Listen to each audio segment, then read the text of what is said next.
Wow, wow, wow, wow con la super película que les tenemos preparada en la cápsula del día de hoy. Hoy vamos a hablar acerca de una película que sin duda les va a volar la cabeza. Es una película de esas que, si bien la historia de la película de la que vamos a hablar ya la hace una película importante dentro del género del terror, la historia oculta que está detrás de la película y todo aquello que viene oculto, todo aquello que viene escondido detrás de la película, y no solamente de la película, en este caso del creador de la película, la historia del creador de la película, lo que viene detrás de él es para explotarnos la cabeza, sumamente destacable, sumamente importante y sumamente eh, macabro en cuanto a muchos de los aspectos que vamos a ver el día de hoy. Hoy vamos a hablar acerca de una película que, si bien seguramente muchos de ustedes ya han oído hablar de ella, ya la han escuchado, ya seguramente habrán visto algunos reportajes y algunas cosas de la película, eh, no es tan considerada como una de las grandes producciones de terror del cine mexicano, no, pero sí se ha convertido, a pesar de ser una película de bajo presupuesto o de tan escaso presupuesto, se ha convertido en una película de culto, en un caso de éxito del cine de culto mexicano.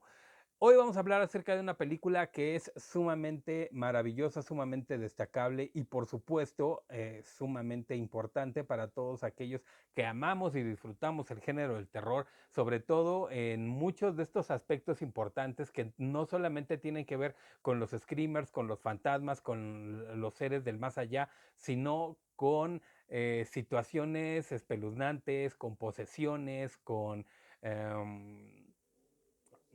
orgías, herejías, mil cosas. Hoy vamos a hablar acerca de una película maravillosa. Espero que disfruten la cápsula del día de hoy, así como yo disfruté realizarla para todos ustedes.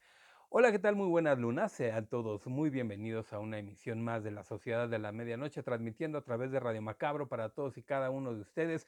Yo soy Héctor Villadark y hoy nos encontramos en esta serie de cápsulas que hemos tenido a bien denominar 30 noches de octubre, 30 filmes de terror, en los cuales pues nos dedicamos a hablarles un poquito más a profundo, perdón, más a fondo o más profundo acerca de las películas de terror que son destacables, pero no por el aspecto de que sean taquilleras, de que sean novedosas, no, es decir, no hablaremos de películas como El Exorcista, como Poltergeist, como Halloween, como no. Hoy en estas cápsulas nos vamos a dedicar a hablar acerca de películas que tienen que ver con el género del terror, por supuesto, pero que además son destacables por otro tipo de aspectos, porque son muy macabras y poca, escasa, vagamente o nulamente conocidas. Hoy traemos una de estas películas que sin duda hará que les vuele la cabeza, como muchas de las que les hemos hablado. Sin embargo, se trata de una película mexicana, sin embargo, además de que es bastante conocida, no es tan conocido todo el trasfondo que hay detrás de la película. Y créeme, después de que veas esta película, te vas a quedar con ganas de ir a ver un documental y de volver a ver la película para reconocer todos los aspectos de los que vamos a hablar el día de hoy. No tratamos de ser una de esas cápsulas tiktokeras que salen así muy rápido, en la que en 30 segundos te explican una película que tiene 40 años de historia, que tiene personajes, vidas, historias, anécdotas, peripecias, curiosidades y demás, y no darte así una super embarradita, no, tratamos de profundizar un poco más en la película y adentrarnos un tanto en la vida de los personajes, de las personas que participaron y por supuesto de aquellas situaciones curiosas y que casi nadie conoce de la película. Hoy vamos a hablar acerca de Alucarda, Alucarda, la hija de las tinieblas, una de las películas más importantes y más destacables del género del terror mexicano. Además, una película que estuvo pues escondida, oculta, vetada durante algunos años antes de poder salir a la luz en tierra mexa.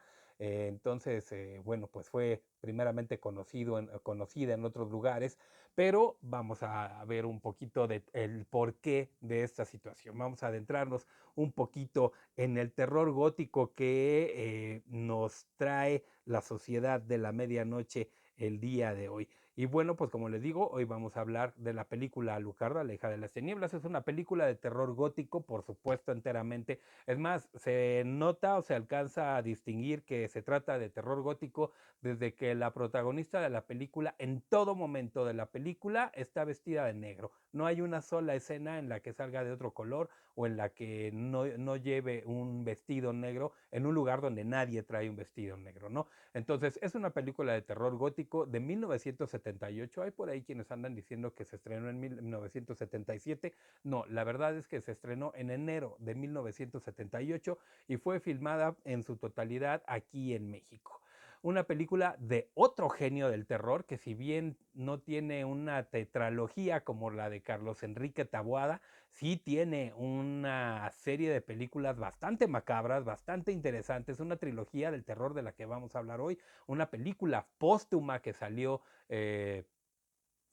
después de que él había fallecido, obviamente, y una película perdida, o estos llamados Lost Media, que existe acerca de Juan José López Moctezuma. Juan José López Moctezuma es el director de la película y el protagonista básicamente del programa del día de hoy.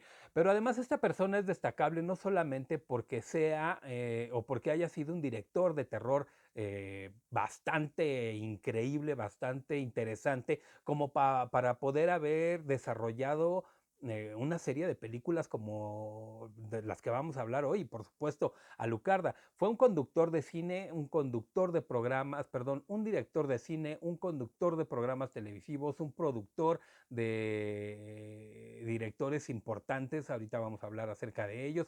Fue locutor de un programa de radio llamado La Nave del Tiempo, que era un programa en el que se hablaba de relatos de terror.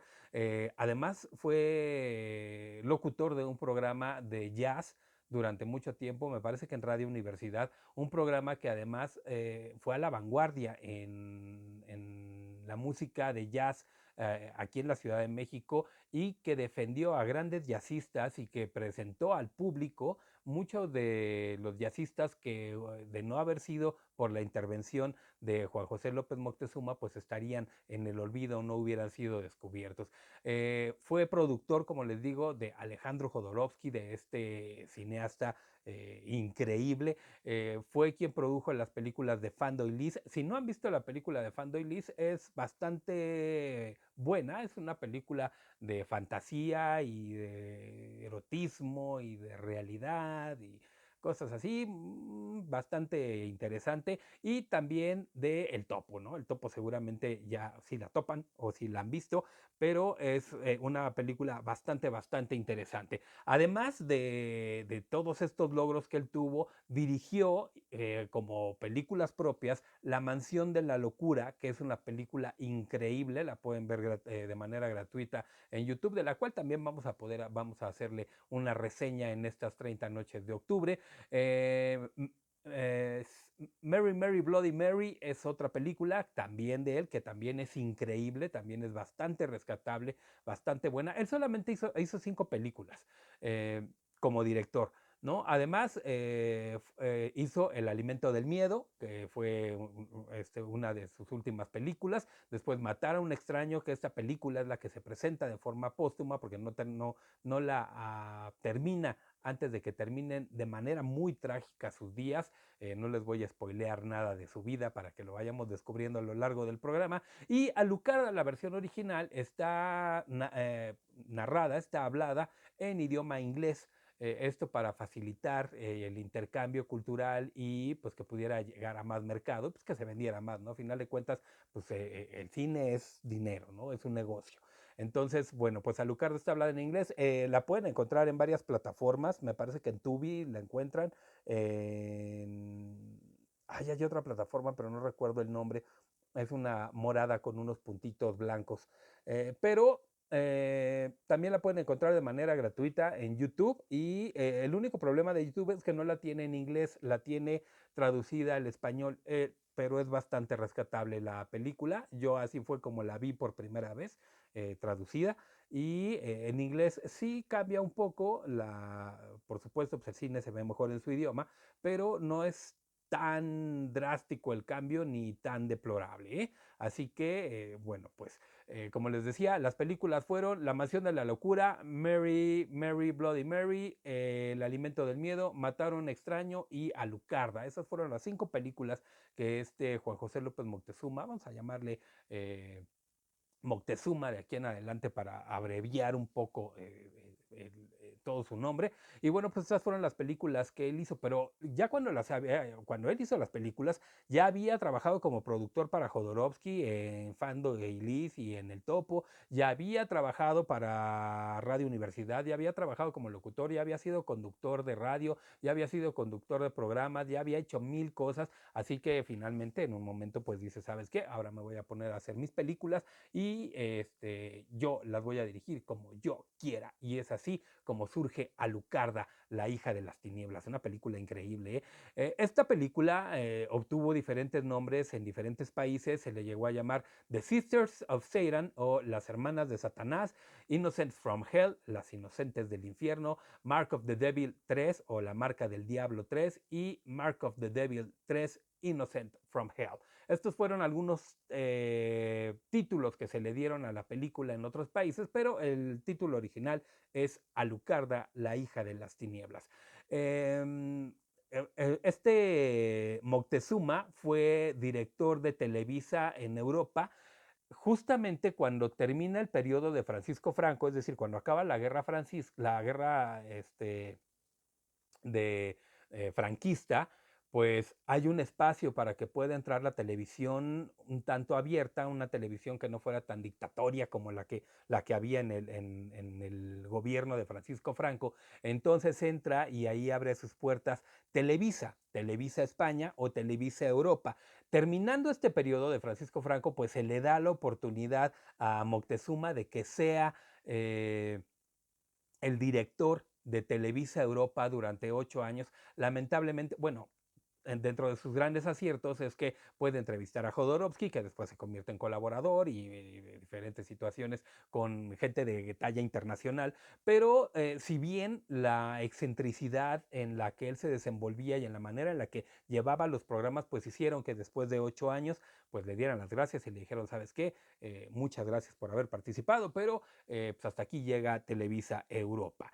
Eh, una de las características importantes de esta película de Alucarda es que hace mucho énfasis y se convierte en un cine de explotación. El cine de explotación es un cine que trata de maximizar o de potencializar, está caracterizado por esto, las situaciones macabras que pudieran llegar a presentarse dentro del cine, ¿no? Dentro de una película, es decir, si existe una situación real, el cine de explotación lo que va a hacer es que sea totalmente diferente, exagerado el tema, ¿no? Y dentro de este género o dentro de este subgénero de cine, que es el cine de la explotación, surge un cine que se llama The Nunsploitation o la explotación de las monjas, ¿no? Nunsploitation, así como la explosión de las monjas, ¿no? Es un cine sumamente raro, sumamente extraño, muy característico de los años 70 y aunque alrededor del mundo existen diferentes películas, no podemos hablar más allá de 12 películas, ¿no? De una docena de películas, entre ellas The Demons, que no es más que una versión cinematográfica del caso de las monjas poseídas de Loudon, y bueno, de estas películas, 2 son mexicanas y esta película de Alucarda es una de ellas. Para entender el cine moderno, y esto es algo que yo lo he dicho desde la primera vez que vi esta película de Alucarda, cuando empecé a ver las otras películas, yo dije, este es regla de oro. Para poder entender el cine moderno hay que conocer y entender un poco el cine viejo. Para que puedas entender Aquelarre, tienes que haber visto a Lucarda. Para que puedas entender The Witch, a Folk Tale of New England, tienes que haber visto Alucarda. Para poder entender el cine moderno, sí, el cine moderno de brujas, necesitas haber visto el cine antiguo de brujas. Y nada mejor para poder entenderlo, primero, Exen, ¿no? La primera película que se hace referente a esto, y después Alucarda. Alucarda es sin duda una gran referencia a, a todo este cine que tiene que ver con aquelarres, con satanismo, con herejía, con brujas, etcétera, ¿no? Entonces, para poder entender el cine moderno, definitivamente tienes que haber visto y comprender un poquito el cine viejo. Ok, ¿cuál es la sinopsis de la película? Se la voy a dar así rápida. Ya saben que es un programa en el que está súper lleno de spoilers. Es una película de 1970, sí, de 1978, les dije, ¿no? Sí, una película de 1978, que muchos han dicho que es de 1977, no, es una película de 1978, o sea que ya tiene 40 y tantos años, ya debieron de haberla visto, y si no la han visto, bueno, pues si quieren pónganle pausa aquí, vayan a ver a Locarda y luego regresan, o si no, terminen de ver esta cápsula y luego vean la película para que puedan correlacionar todo lo que, de lo que vamos a hablar, ¿no? Bueno, pues brusca y brutalmente la película inicia con un parto, ¿no? Un parto de una persona, una mujer que está dando a luz a un niño o niña, no se sabe, y cuando nace se lo entrega a un gitano diciéndole que se lo lleve antes de que vengan por él. Y alrededor del lugar donde está dando a luz hay figuras satánicas, figuras diabólicas en la pared, lo cual hace suponer que es un templo satánico, un lugar de adoración o un lugar donde se reunían las brujas, y pues esta persona pertenecía a la aquelarre de las brujas y fue ahí como un lugar seguro para poder tener a su criatura, y antes de que pues se la entregaran al coven o a la aquelarre, pues ella se lo entrega a este gitano o a esta gitana para que vaya y lo desaparezca y lo se haga perdedizo.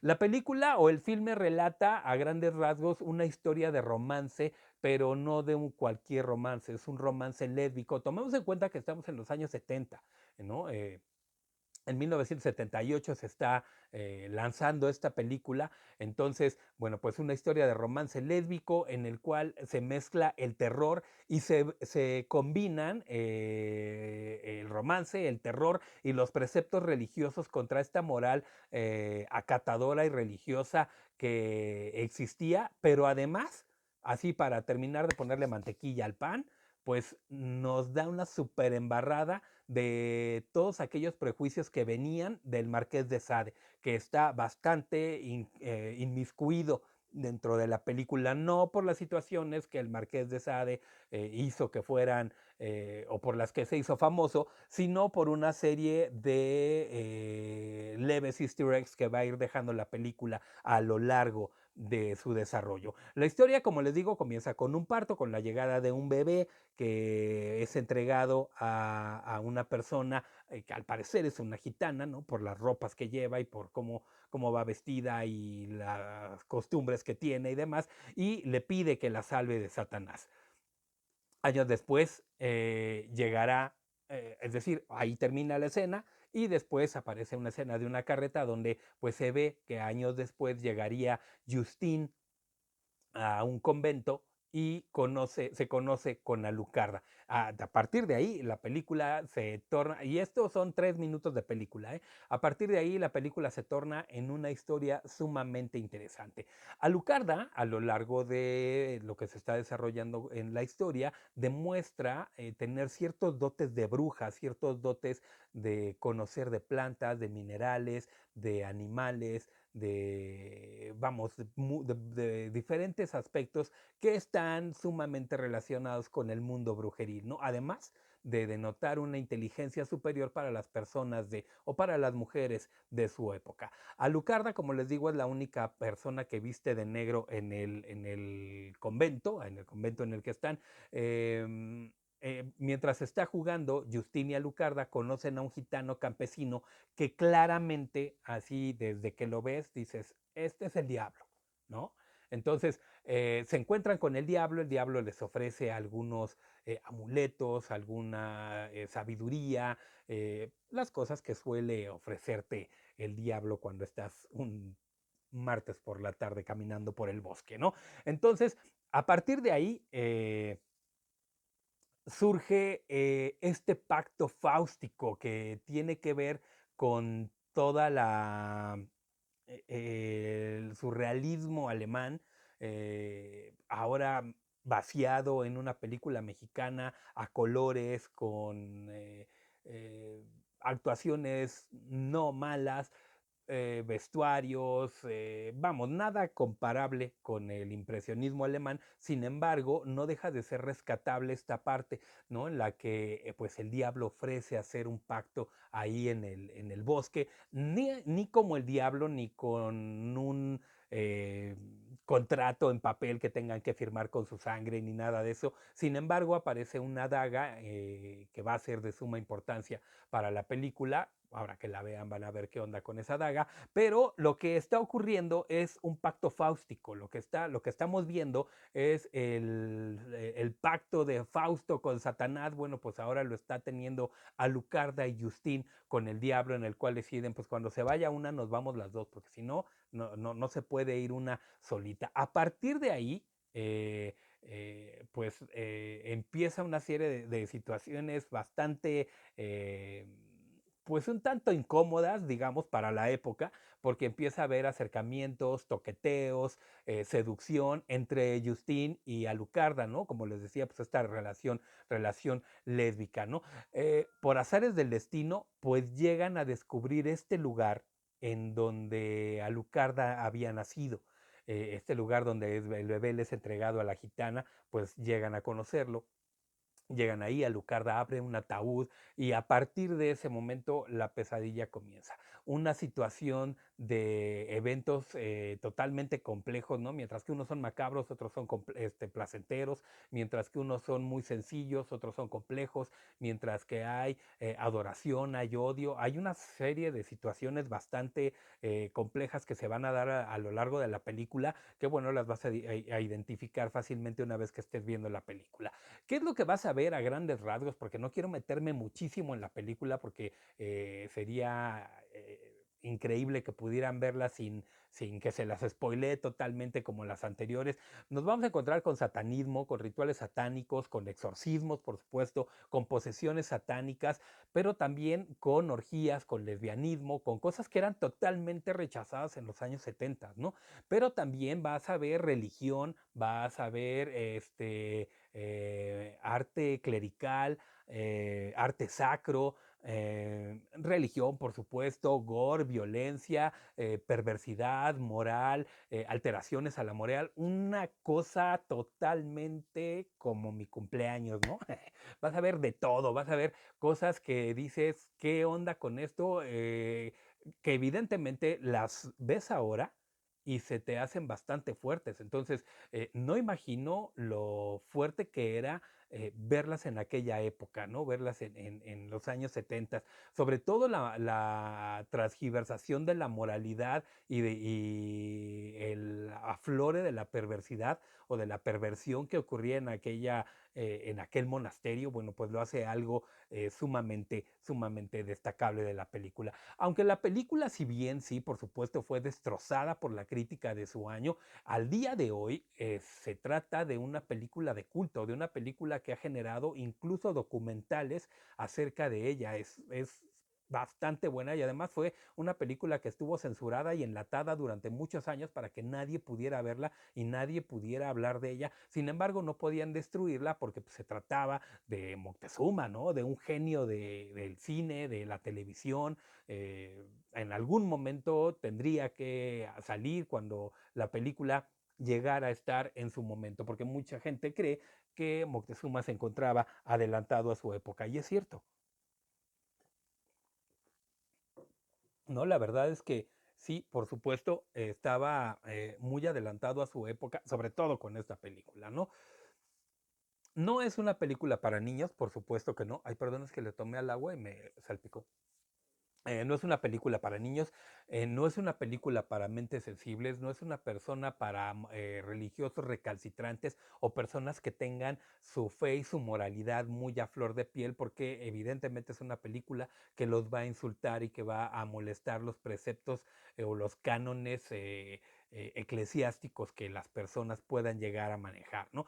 Es una película muy adelantada a su época, de la cual no hay una hora, no hay un antes y un después, porque fue tan adelantada a su época que no había un después, no había una escuela que la precediera, y evidentemente después de que sale Alucarda, pues no hay una escuela que continúe con su legado. Además estuvo encerrada durante mucho tiempo, entonces es una película que se queda prácticamente aislada, sola, sin escuela previa y sin escuela posterior, ¿no? No hay quien siga los pasos de Alucarda porque no hubo quien dejara los pasos para crear Alucarda. Esto ya la hace una película única. En la actualidad podemos ver Aquelarre, The Witch, Las Brujas de Sugarramurdi, La Séptima Bruja, diferentes tipos de películas que tienen que ver un tanto con Alucarda, pero estamos hablando de más de 30 años de diferencia, ¿no? Casi 50 años de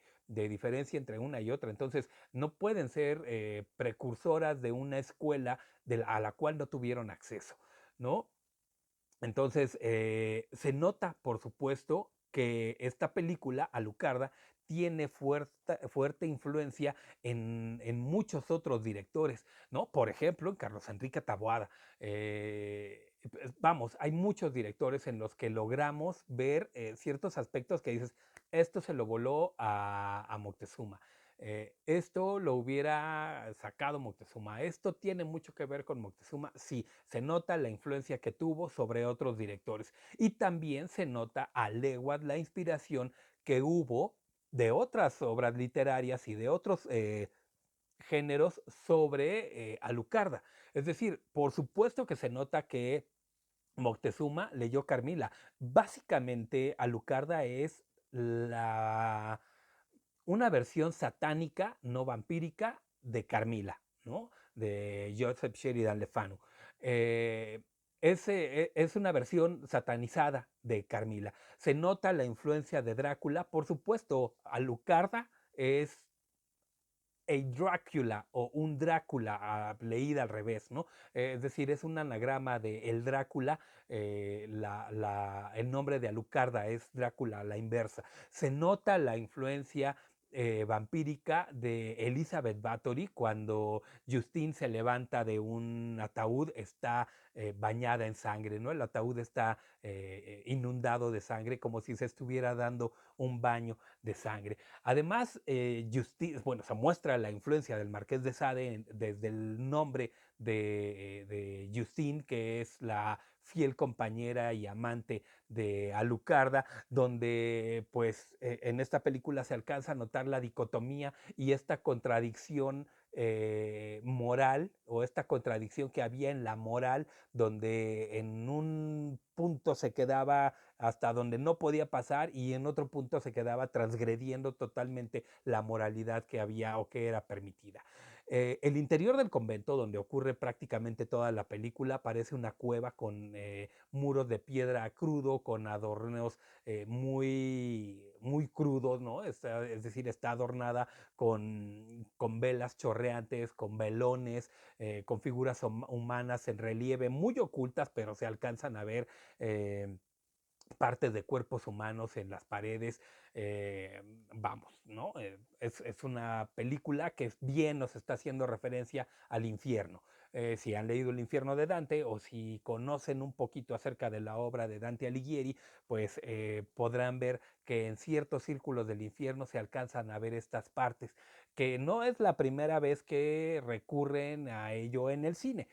Pero digo, en la película Piratas del Caribe, para hacer alusión a que pasas un infierno una vez que entras al barco de David Jones, te conviertes en él y hay varias escenas donde la tripulación de David Jones está fusionada con el barco, se convierten en parte del barco. Bueno, pues eso es ya en cine muy moderno. En Alucarda ocurre más o menos lo mismo. Es una clara referencia al infierno de Dante, la cueva donde se lleva a cabo prácticamente de la mitad de la película en adelante, ¿no? Además, la película se graba aquí en la Ciudad de México, en el desierto de Nuestra Señora del Carmen, en los montes de Santa Fe, lo que hoy conocemos como el desierto de los Leones. Así es, en un principio, o cuando todavía funcionaba como un monasterio, se llamaba el desierto de Nuestra Señora del Carmen. Eh, Ciertas cosas muy destacables de esta película, cosas muy importantes. El incendio del final de la película, que además es uno de los puntos clave de la película. Si no quieren ver toda la película, vuélensela, pero cuando lleguen a la parte del incendio, ahí sí pónganle atención y pónganse a verla. Es sumamente increíble. Tú podrás decir, no, pues es que es un incendio bien planeado, bien estructurado para que pueda parecer que se está quemando el convento y que nadie salga herido. No, tache, estás totalmente equivocado. Este Moctezuma tenía ciertas excentricidades a la hora de grabar y pues el incendio del final sí es provocado, pero no le avisó a nadie. Él llegó y dijo que se prenda el set y le prendió fuego al set y que se incendiara.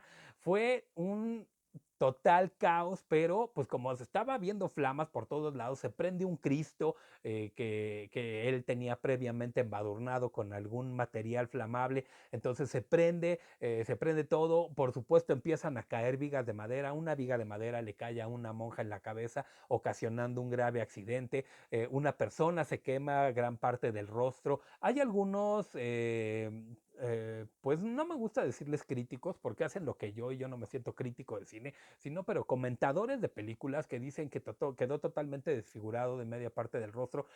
Puede ser, ¿eh? La verdad es que yo no encontré ninguna referencia a una quemadura que desfigurara el rostro. Sí, por supuesto, quemaduras leves y que, pues, cualquier quemadura que te modifica el rostro, pero no una quemadura que te haga un ser bizarro así, ¿no? Pero sí, sí hubo accidentes. Lo importante de todo esto es que todos los actores estaban improvisando porque hubo un tremendo caos. Se estaba incendiando el set, se estaban quemando las personas, se estaban cayendo las vigas encendidas. Eh, Hay una escena que es bastante increíble en la cual Alucarda se está quemando y de entre sus ropas le sale humo. De la falda comienza a salir humo y el humo ella empieza a respirarlo. Bueno, pues tal como lo dice la actriz, eh, se apellida Romero, ahorita me acuerdo del nombre, pero Nati Romero, Tati Romero, creo. Eh, ella lo dice en varias entrevistas, ella se estaba muriendo tal cual porque le estaban inyectando este humo por debajo de las enaguas, que no era humo, era un químico. Entonces estaban inyectándole el químico por debajo de la falda, salía por la ropa, ella lo subía y ella lo aspiraba. Y entonces cuando ella lo aspiraba, pues estaba ahogando. Y mientras tanto, mientras todo esto ocurría, se estaba quemando el set, estaban cayendo las vigas prendidas, hay muchas monjas una escena tremenda de la película es cuando Daniela, un personaje de la película, está bajando las escaleras, que además es ciega, no puede ver bien, y pasa una monja a su lado, pero la monja está totalmente prendida. Entonces cuando pasa la monja se cae como en la película de Frankenstein, así como se cae la esposa de Víctor Frankenstein, porque es una escalera que no tiene barandal, bueno, pues así cae la monja. Entonces, bueno, estaba ocurriendo todo eso y el director estaba gritándoles a lo lejos, le estaba gritando a lo lejos a Lucarda, muérete, muérete, muérete, o sea, es momento de que te mueras ahorita, pero no se estaba dando cuenta, o tal vez sí se estaba dando cuenta, pero ya estaba en un grado de locura o de frenesí tan elevado que él estaba metido en que Alucarda tenía que morir y se estaba ahogando.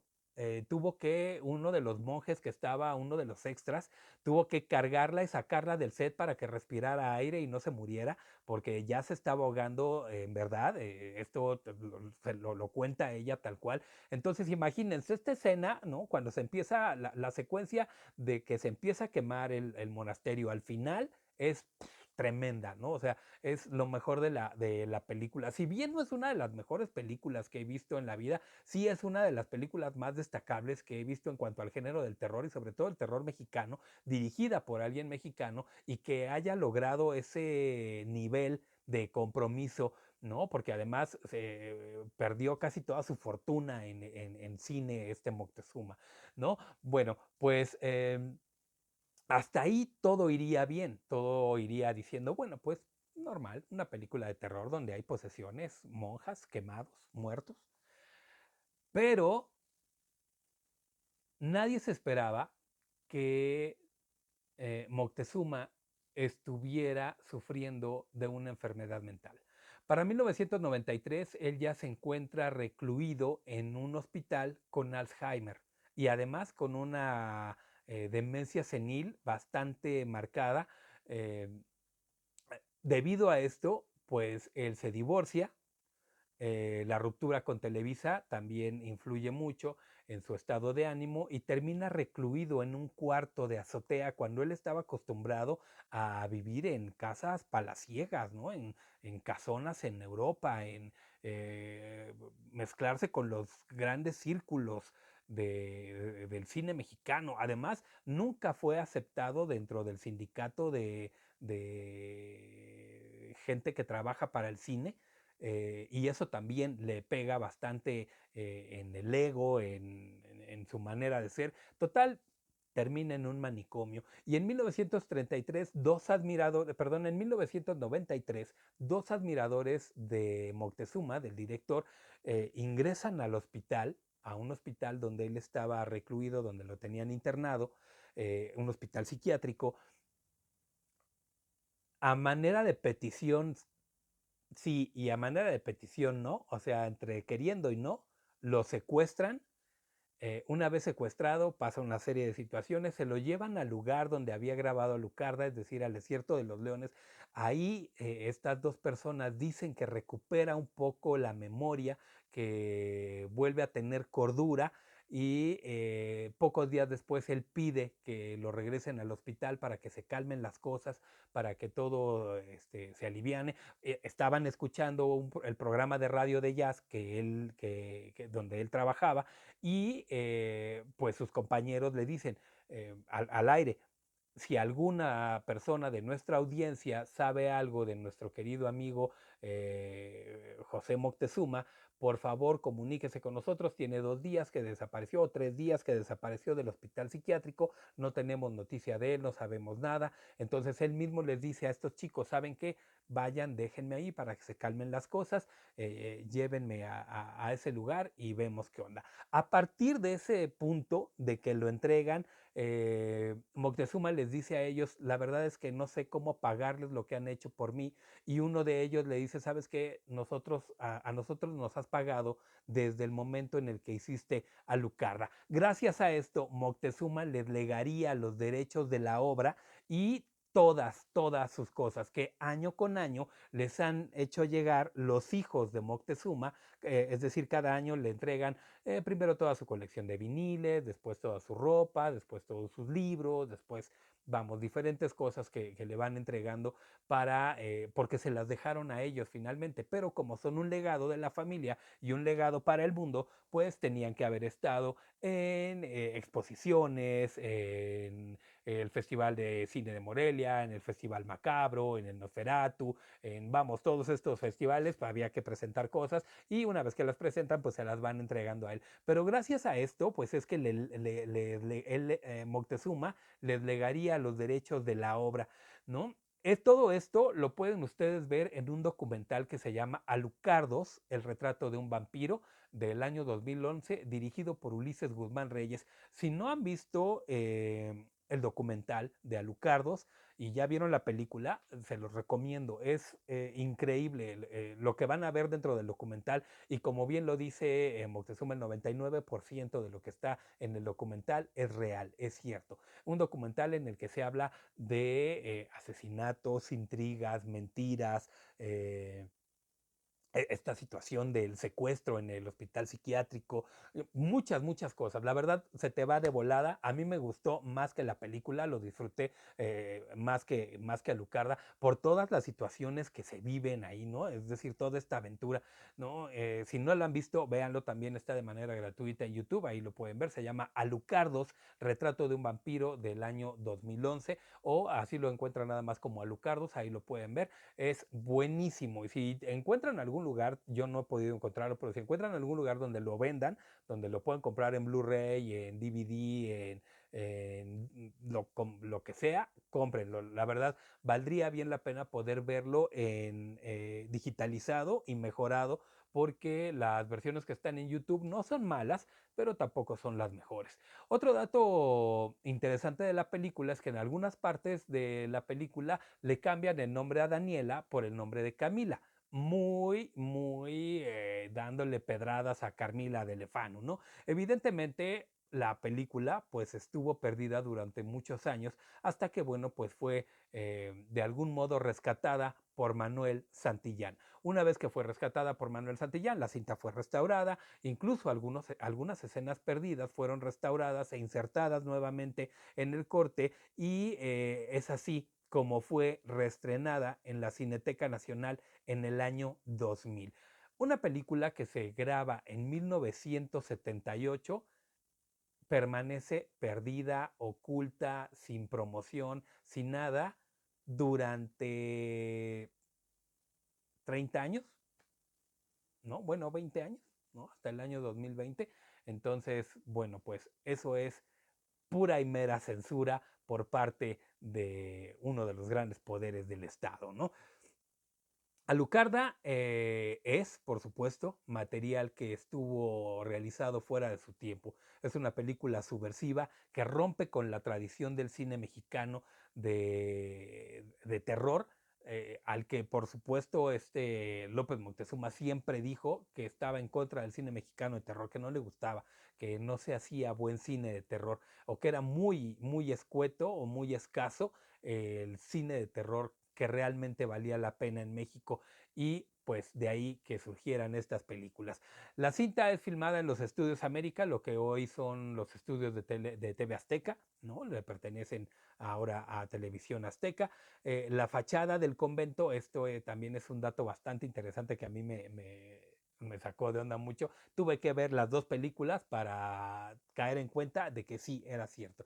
Pero la fachada del convento es parte del decorado que está siempre en los estudios, del decorado fijo de los estudios, y lo pueden ustedes apreciar, además de la película de Alucarda, en películas como Vacaciones de Terror 2, El cumpleaños infernal.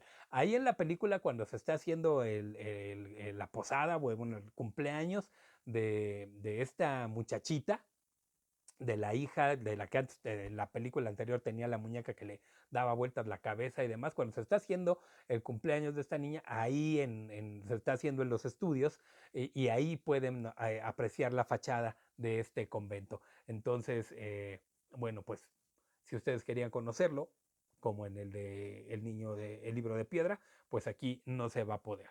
Pero como les digo, pues hablar así de uno de los grandes poderes no se hace de manera impune. Era imposible que una película de terror y religión fuera bien recibida, y Alucarda nunca despegó porque fue severamente censurada. Otro de los datos curiosos de la película es que, bueno, el póster de Alucarda aparece la figura de Alucarda con su cabello largo y una lágrima que le sale no del lagrimal, sino del otro extremo del ojo, pero solamente se ve una línea negra. Uno de estas personas que secuestraron a Moctezuma para llevarlo a los lugares donde él había grabado la película, le pregunta, oye, toda la vida me he preguntado si es una lágrima de sangre, si es cabello, si es un error tipográfico, ¿qué fue? Y Moctezuma le dijo, ah, es catsup. Así, se nos ocurrió, póngale catsup. Le pusieron catsup, le tomaron la foto, se ve ella muy bien, y se quedó como el Alucarda que conocemos hasta el día de hoy. Las playeras que ves que traen a Alucarda con su lágrima de sangre, no, es catsup, ¿no? Y además se le ocurrió a Moctezuma en ese momento, ¿no? El director, Juan López Moctezuma, planeó una secuela llamada Alucarda Rises from the Grave o Alucarda surge de la tumba, pero nunca se llevó a cabo, el proyecto no se pudo concretar. Eh, la película, aunque se estrena en 1978, se había grabado en 1976, pero no fue sino hasta 2 años después que pudo ser exhibida porque estaba censurada. Eh, este Moctezuma tuvo algunas excentricidades muy grandes. A veces dirigía la película totalmente desnudo, ¿no? Así decía, hoy tengo una escena en la película donde estoy desnudo y así me voy a quedar toda la película, ¿no? Todo lo que voy a grabar de la película hoy va a ser desnudo. Entonces a veces estaba desnudo, a veces estaba vestido de marciano, a veces estaba vestido con una toga, a veces, etcétera. Así llegaba a sorprender al plató, al set de grabación que estaba ahí, ¿no? Entonces, pues sí, bastante excéntrico. Eh, Lamentablemente, pues él muere en 1995, recluido en un hospital psiquiátrico, y su última película fue El alimento del miedo, que ya no logró verla porque fue estrenada de manera póstuma. Sin embargo, la película de Alucarda no es solamente rescatable por la genealogía que viene con Moctezuma, sino por la historia del director como tal. No es que se trate solamente de una película de terror, se trata de una película de terror que grabó alguien que la estuvo dirigiendo cuando tenía seguramente algunos episodios ya de demencia, algunos episodios de locura, algunos pues digámoslo así, valemadrismos frente a los estereotipos convencionales de los años 70, de las épocas de las que él venía liderando. Además traía toda una escuela de Europa que está súper adelantada a la escuela que se manejaba aquí en México en cuanto a cuestiones de cine. Entonces, bueno, pues logra crear esta película tan maravillosa, tan grandiosa, tan gloriosa, que si bien les digo, sí tiene muchas herejías, tiene muchas blasfemias, tiene muchas cosas, pero a final de cuentas es una película de terror, es entretenimiento, y el entretenimiento se trata de eso. Es obviamente cuando hagan una película de adoración, pues van a tratar al diablo como malo, lo van a regresar al infierno, va a permanecer otros 2000 años encerrado, va a vencer el bien sobre el mal, como en las películas de la profecía, donde matan a Demian Thorne de Industrias Thorne después de haber sido el anticristo y haber hecho que mataran a su hijo, su ayudante, haber hecho que hubiera un grupo de jóvenes que vieran por la estrella de la mañana y demás, y al final pues le entierran las dagas de Megiddo y muere, ¿no? Entonces, bueno, pues exactamente igual ocurre lo mismo con esta película. No es que lo veamos desde un punto religioso, sino simplemente desde un punto de posturas, mientras que los católicos o religiosos recalcitrantes dirán es una película llena de blasfemias, los satanistas dirán es una gran obra de cine, una pieza monumental del cine satánico, ¿no? Simplemente es cine de terror y por eso ya vale la pena verla. Pero además de eso, todo lo que se logró, todo lo que crean en el convento, la historia que hay detrás y todo aquello que viene oculto, es decir, si tú ya leíste Carmila, si tú ya viste las adaptaciones que hay de Carmila, si tú has leído al Marqués de Sade, si tú conoces la historia de Drácula, de Elizabeth Bathory y todo esto, pues seguramente le tomará un nuevo concepto ver Carmila para ti que ver Carmila a alguien que no conoce nada de esto. Así que esta es la recomendación del día en esta cápsula de 30 noches de octubre, 30 filmes de terror, en los cuales hoy hablamos acerca de Alucarda. Espero que te haya gustado la reseña del día de hoy, ahondando un poquito en unos temas un tanto macabros. No dejes de ver Alucardo si es que la película de Alucarda te llamó la atención. No dejes de ver Alucardos porque de verdad que te va a enriquecer el bagaje que tengas acerca de esta película. A mí no me resta nada más que agradecerles a todos y cada uno de ustedes el haberme acompañado en esta cápsula, y ya estamos muy cerquita del Día de Muertos. Esténse pendientes porque seguramente el Día de Muertos algo nuevo, algo macabro y algo tenebroso traerá para todos los amantes de la medianoche. Sean sean muy, muy apapachados y muy abrazados y recuerden ponerle veladoras a sus muertos esta noche y chao, chao.